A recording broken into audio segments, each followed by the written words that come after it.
Hello. உடனே நாம ஒரு இடத்துக்கு போகணும். சீக்கிரம் வர முடியுமா? ஓகே.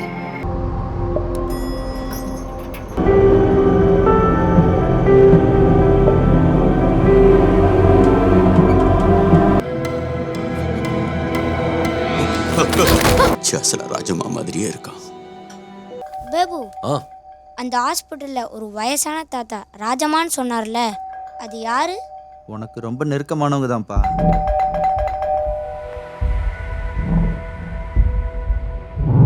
என்னடா? ஒரு ராஜம்மா கொல்லப்பட்ட கதையும் எனக்கு தெரியும்.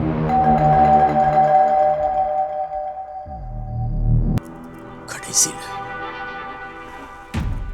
அவ என்னை விட்டு ரொம்ப தூரம் விலகி போயிடுவாளோன்னு பயமா இருந்துச்சு. எல்லா உண்மைகளையும் சொல்லிடுவாளோன்னு சந்தேகமா இருந்துச்சு.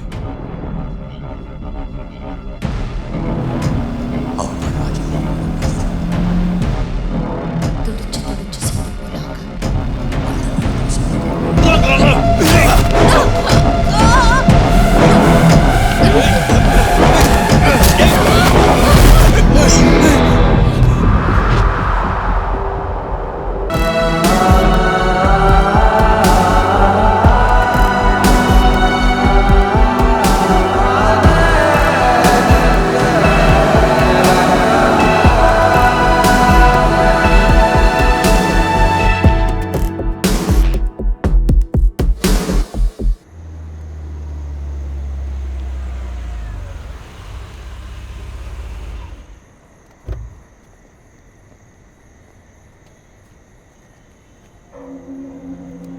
இதோட எல்லாமே முடிஞ்சிருமா பேபி?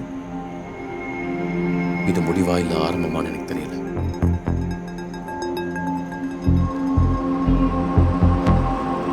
சேச்சுரேஷன்ல 3 பாயிண்ட் கரெக்ட் பண்ணிக்கோ. Okay ma'am. அண்ட் அந்த டயகனல் இமேஜை அப்படியே ட்ராக் பண்ணி இந்த இமேஜ்ல ஓகே மேம்.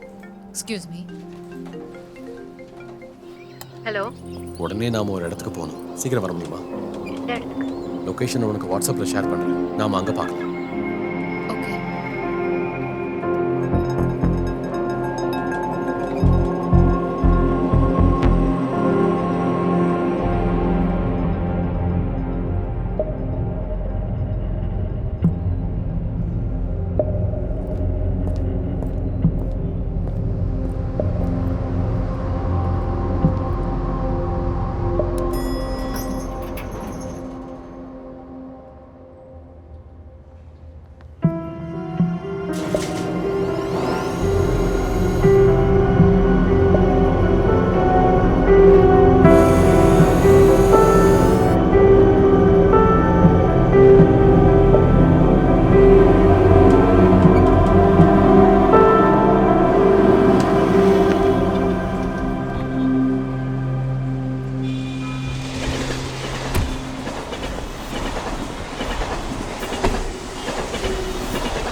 ஜெராக்ஸ் எடுக்கணுமா சார்? புக்காக இருந்துச்சுன்னா கொடுத்துட்டு போங்க, நான் அப்புறமா எடுத்து வைக்கிறேன்.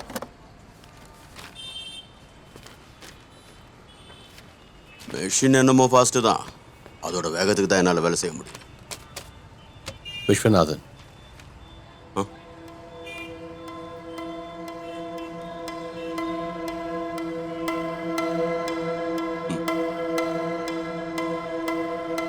இது யாருன்னு தெரியுதா? ஷர்மிளா.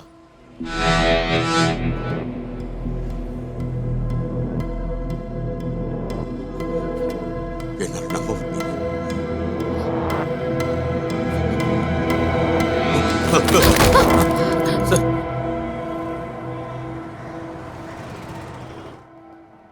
அப்புறம் எங்க அம்மா கூட வேலை செஞ்ச ஆள் மட்டும் இல்லை, எங்க வீட்டில் நடந்த எல்லா விஷயத்துலயும் ரொம்ப உதவியா இருந்தாரு. அம்மா இறந்தப்ப கூட சொந்தக்காரங்களை விட இவர் தான் முன்னிருந்து எல்லா வேலையும் பார்த்தாரு. அப்புறம் கொஞ்சம் கொஞ்சமா காண்டாக்டே இல்லை. அதுக்கப்புறம் நான் வளர்ந்த பிறகு அம்மாவும் மாமாவும் நேசிச்சிருப்பாங்களோன்னு எனக்கு தோணுனதுண்டு. பேபி, அவர் கண் முழிச்சிட்டாரு.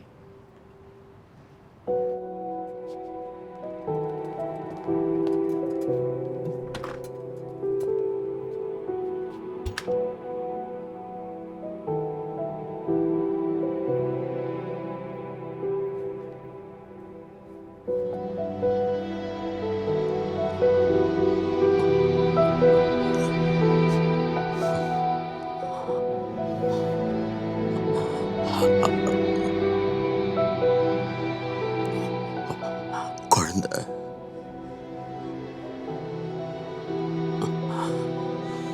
அச்சு அசல ராஜம்மா மாதிரியே இருக்கான். வா கண்ணு.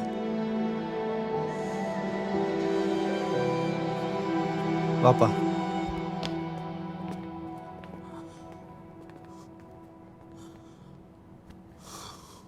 நான் டாக்டர் ஷாலினி. ஷர்மிளாவோட சின்ன வயசுல அவங்க தூங்கிட்டு இருக்கும்போது கேட்ட சில சம்பவங்களை பத்தி உங்ககிட்ட கேட்கணும்னு நினைக்கிறேன் அங்கிள்.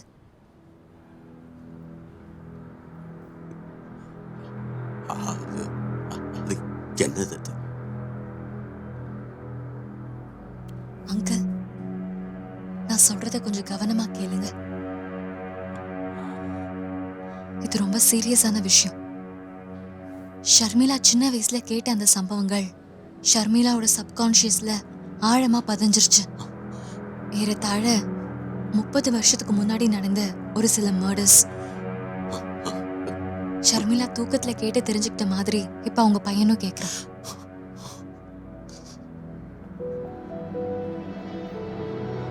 நீங்க செஞ்ச எல்லா பாவங்களை பத்தியும் எங்களுக்கு தெரியும்.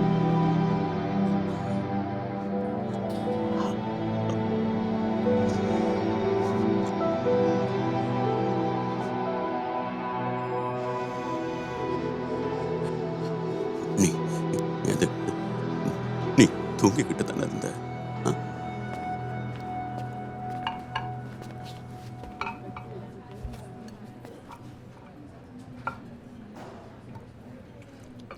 அந்த தாத்தா யாரு? ஒன்ன மாதிரி அவர் ஒரு கதாசிரியர்.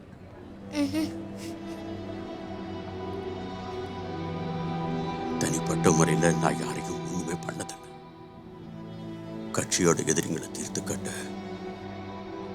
அதுவும் நேரடியா இல்ல, மறைமுகமாத்தான் இடத்தையும் சந்தர்ப்பத்தையும் கூலிப்படையையும் ஏற்பாடு பண்ணி கொடுத்தேன்.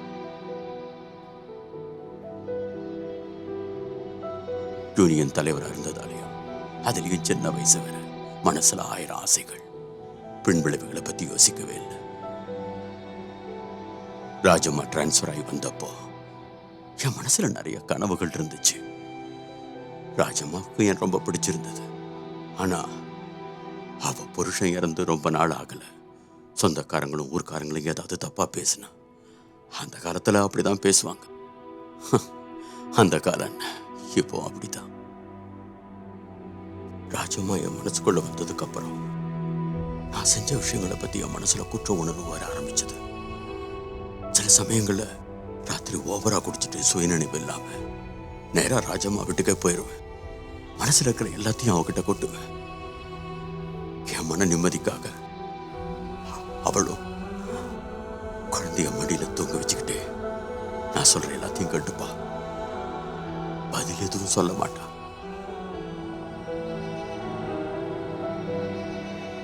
நீ நான் ராஜம்மாவுக்கு உசுரு. அவ போயிட்டாலும் நான் உன்னை மறக்கவே இல்லம்மா. நீ எங்க இருந்தாலும் நிம்மதியா சந்தோஷமா இருப்பேங்கிற நம்பிக்கை இருந்துச்சு. அதெல்லாம் சரிதான். கட்சி செய்ய சொன்னதெல்லாம் கட்சியோட நன்மைக்காக. ஆனா அது எல்லாமே கொலைதான். நாளைக்கு நீங்க டிஸ்சார்ஜ் ஆனதும் போலீஸ் வந்து அரெஸ்ட் பண்ணும். நான் சொல்றதை நம்புங்க.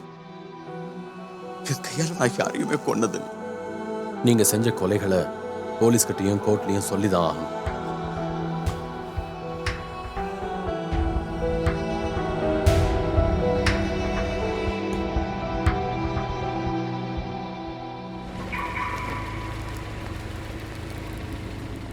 என்ன நல்லா படிக்கிறியா இல்லை சும்மா இந்த மாதிரியே விளையாண்டுட்டு இருக்கியா? ஒழுங்காக படிச்சீன்னா டாப்பராக வரலாம் கிளாஸில். எனக்கு ஒரு வீடியோ கான்ஃபரன்ஸ் இருக்கு. அப்போ நிதின் எங்கள் கூட வரட்டுமே, அப்புறமா கொண்டு வந்து விடுறேன். ம்.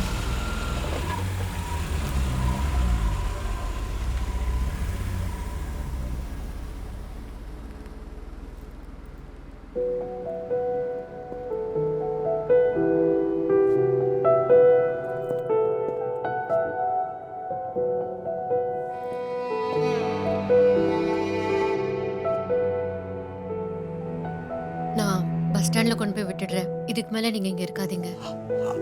ஷர்மிளா, ஆனா இந்த போலீஸ் விஷயம் யாருக்கும் தெரியாது. அதுக்கு முன்னாடி தப்பிச்சு போயிடுங்க மாமா.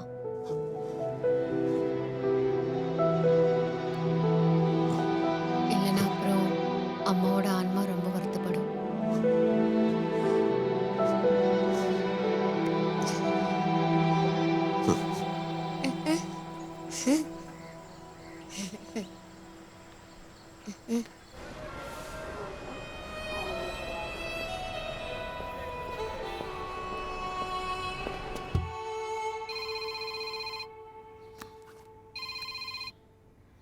ஹலோ. இல்ல வேண்டாம். வேண்டான்னு சொன்னா எப்படி போவீங்க? தேவைப்படும். ஷூர், அப்டேட் பண்ணுறேன். ஆ, அந்த ஆள் ஹாஸ்பிட்டல்லேருந்து கிளம்பிட்டாராம். நர்ஸ் ட்ரிப் மாற்ற போகும்போது அவர் எங்கே இல்லையா? ஆட போகட்டும் விடுப்பா. இந்த வயசான காலத்தில் போலீஸ் பட்டாளம்லாம் எதுக்கு? இல்லைன்னா மட்டும் இதெல்லாம் நிரூபிக்க முடியுமா என்ன? டேய், அந்த ஆளை இப்படியெல்லாம் செய்ய வச்சவன் இப்போ எவ்வளோ பெரிய லெவலில் இருப்பான்னு யோசிச்சுப்பார். தேவைப்பட்ட அவனுங்க அவரையும் போட்டு தள்ளிடுவானுங்க, உன்னையும் போட்டுருவானுங்க, என் கதையும் முடிச்சிருவானுங்க. வந்துட்டானுங்க.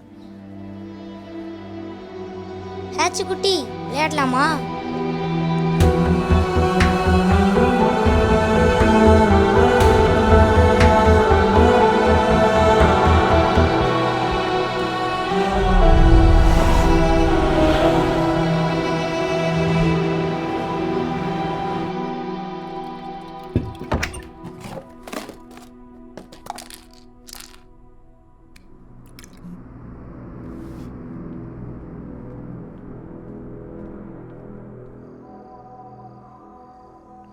ஹச்சு, டேக் இட்.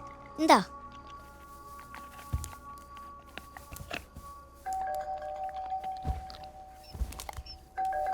பேபு, ஆ, அந்த ஹாஸ்பிட்டலில் ஒரு வயசான தாத்தா ராஜமான்னு சொன்னார்ல, அது யாரு?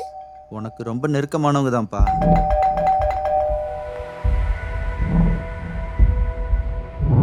என்னடா? ஒரு ராஜம்மா கொல்லப்பட்ட கதையும் எனக்கு தெரியும்.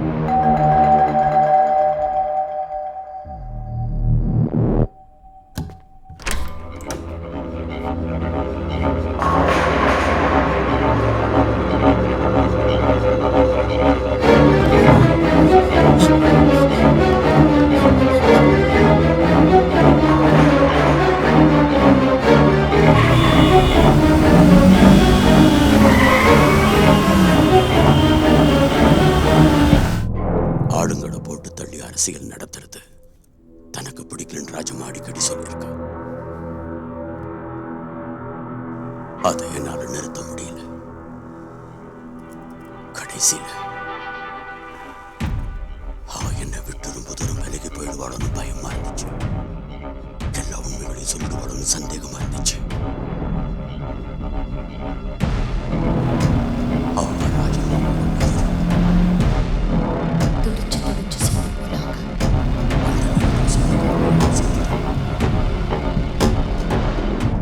இறுதி சடங்குக்கு வந்த சொந்தக்காரங்கள்லாம் போயிட்டாங்க. ராஜம்மா சோர்ந்து அழுது ரூம்ல தனியா இருந்ததை பார்த்தப்போ என் மனசு சுக்குநூற உடைஞ்சு போச்சு. வழக்கமா ராஜம்மா கிட்ட சொல்ற மாதிரி உன் காலடியில் உட்காந்துக்கிட்டு அழுதுகிட்டே சில விஷயங்களை சொன்னேன். அதுதான் நான் பண்ண பெரிய தப்பு.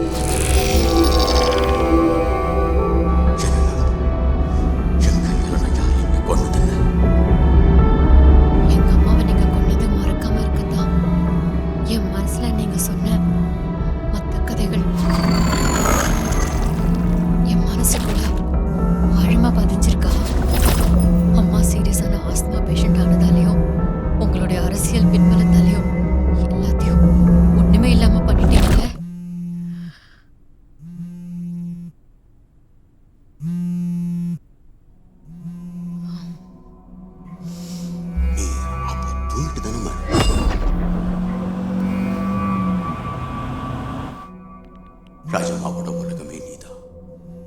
போய் சேர்ந்துட்டாலும் உன்னை நான் மறக்கவே இல்லைம்மா. உன் பிள்ளைக்கும் இந்த கதையெல்லாம் தெரியும்னு அந்த டாக்டர் பொண்ணு சொல்லிக்கிட்டு இருந்தா